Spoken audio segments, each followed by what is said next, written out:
It's been a whole month since I created this huge vivarium rainforest setup for my poison dart frogs. I used footage of wild dart frogs in their natural environment as inspiration for my build. I recognize that there are conventional methods to dart frog keeping, but I really don't care. I strive to mimic the frog's native region, as you will soon see. At this point in time, the frogs were very apprehensive and wouldn't really come out often. The first thing I did was create a saran wrap ceiling with areas for ventilation along the roof.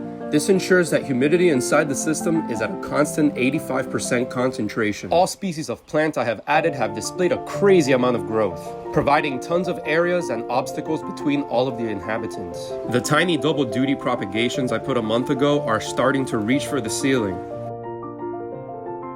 Polka dot plants thrive in high humidity environments, so this is perfect for them. Just look at those colors. This is one of my personal favorite plants, Virginia creepers. Also in this tank are a plethora of other rooted plants such as velvet plants, pothos, and nerve plant Phytonias. This corner features primarily deer moss patches, and this corner is occupied by cardinal air plants.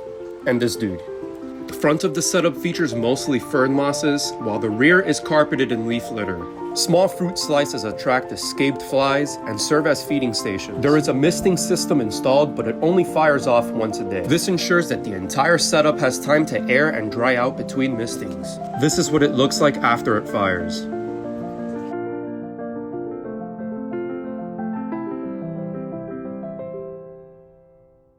Whenever I approach the tank, the frogs turn and face this direction because they know that it likely means that food is coming. And I find it absolutely hilarious. Now, let's spice this video up with a little bit of controversy.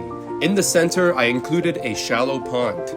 Yep, I realize that to most dart frog keepers, this is a cardinal sin, but allow me to explain. I lined the entire bottom of the pool with aquarium-safe acrylic. The entire tub has been filled to the brim with large river rocks. Bioactive substrate and fluval are present too. This is so that any drowned flies or dead leaves decompose and do not rot in the water. A huge abundance of aquatic plants, such as crested lily saplings and many other semi-aquatics, were added in order to pull nitrates from this very small system. The more plants I add in here, the better. Especially terrestrial plants, as they tend to pull more nitrates from aquatic systems. This way, the toxic byproduct of decomposition only results in fertilizer for the system. Hardscape elements such as twigs and branches aid the frog's traversal through it as well. If this were just a puddle of water with nothing done to it, obviously frogs will end up drowning in this, and within a week my entire place will smell like sulfur due to the water rotting away.